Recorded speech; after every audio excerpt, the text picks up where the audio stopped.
Good evening, Dr. Council, my fellow classmates, and special guests. My name is John Raspberry. How many of you have worked construction or know a construction worker? I would guess that most of you would raise your hand.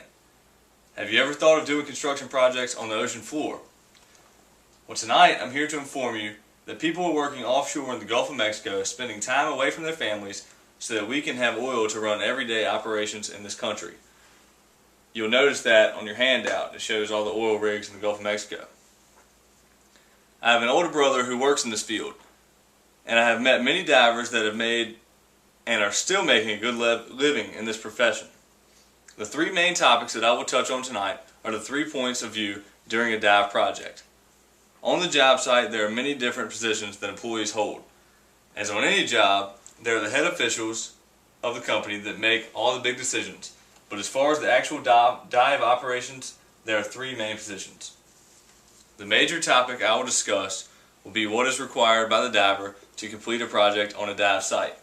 According to Epic Divers and Marines website, www.epiccompanies.com, on February 24, 2010, the diver is the one who does the work underwater. While underwater, he is in constant danger and under tremendous pressure. A commercial diver has to be very flexible. While on shore, they are always on call. A diver will receive the call to go offshore normally within 24 hours of departing from a dock or helicopter pad. Once they meet the crew and are given a ride to the dive site offshore, they quickly get settled in to what will be their new home for what could be many months. After receiving orders of what the purpose of the particular job is, then it's time to go to work. Each worker works 12 hours a day for 7 days a week while offshore. The only time they won't work is if the weather gets too rough. Then they might get a day off.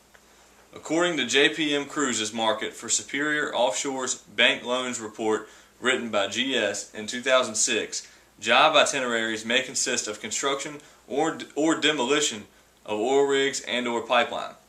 While submerged deep into the ocean, it is often likely for the diver to be diving blind. This means that there is zero visibility for the diver. He relies on communication with his team topside for help to complete the task. Once the diver is done with the task at hand, he starts his way back to surface. Commercial diving is not like scuba diving, where the diver is swimming under his own power. Depending on the depth of the dive, there are certain decompression stops that the diver must make to remain healthy and to keep from getting the bends. A decompression stop is a period of time a diver must spend at a constant depth in shallow water at the end of a dive to safely eliminate absorbed inert gases from the diver's body to avoid decompression sickness. The bends describes a condition arising from the precipitation of dissolved gases into bubbles inside the body on depressurization. This is the sickness one gets from not decompressing properly. Once the diver reaches the surface, he has 3 minutes to get into the decompression chamber. After the process in the decompression chamber is done, then the dive is complete and the diver is off duty until it is his turn to dive again. According to the Principles of Diving, written by Terrell and published in London by S. Paul in 1965, the tender could be looked at as the middleman between the diver and the dive supervisor. This position handles most of the dirty work and is normally occupied by new or young divers that may be fresh out of dive school and new to the industry. The tender prepares the job so the job can go as quickly and successfully as possible. He collects all the tools needed and makes sure everything is in order. Even though this job may not seem as important as the dive could not be completed without a tender on constant watch of what is going on. He makes sure that the diver's air supply is clear and working properly. He also has to know the exact depth of the diver at all times in case something were to go wrong. Then he would be able to assist the diver properly.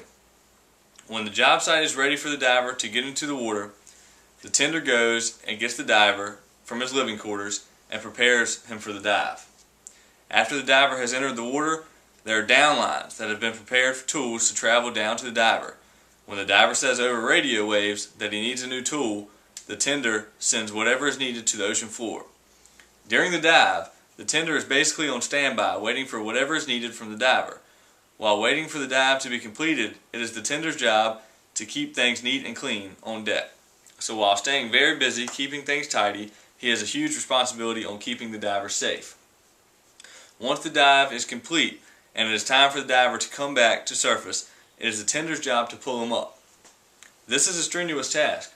Often the diver will be almost 300 pounds with his own body weight plus gear.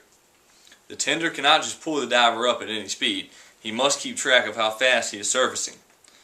There are certain decompression stops that the tender must hold the diver at certain depths for certain lengths of time to keep the diver safe.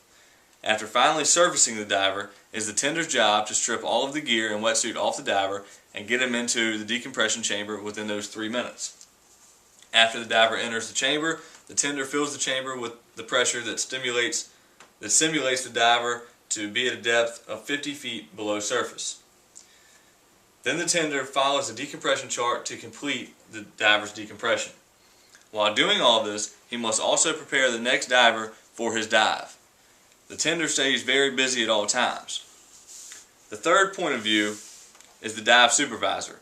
The dive supervisor maps out and coordinates each dive. His job is to make sure that the dive goes smoothly, getting the job done correctly and safely. Like on any job, the supervisor is the one who oversees the project and makes sure that everything is done correctly and will please the head officials of the company. The dive supervisor has the responsibility of people's lives in his hands at all times. He must be extra focused and cautious towards the slightest danger. He makes sure that the tender knows exactly how to prepare for the dive, and then makes sure that the diver is alert and healthy before entering the dangerous depths of the ocean. While the diver is in the water, the supervisor can follow him on a radar screen. The radar shows the layout of the ocean floor. This helps the supervisor to navigate the diver to the correct position to complete the project while keeping him out of harm's way, such as caves or deep holes that often occur on the ocean floor. In times of zero visibility for the diver, the supervisor becomes the eyes on the job. The diver shows up on the radar screen because of the constant bubbles that are being put off from his air supply. The supervisor walks the diver through the job and keeps him aware of everything that is happening and that needs to be done.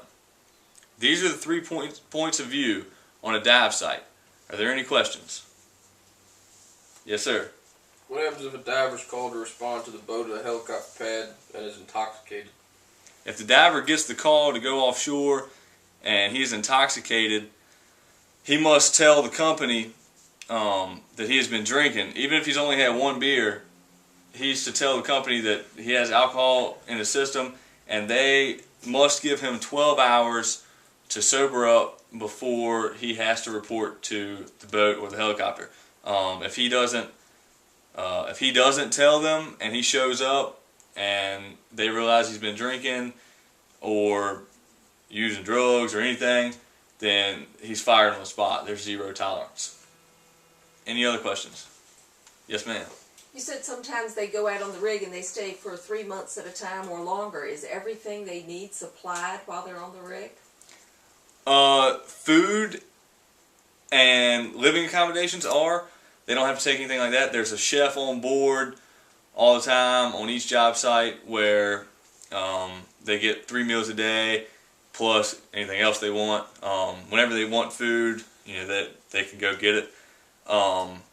But as far as their own dive equipment, divers have their own dive equipment and they take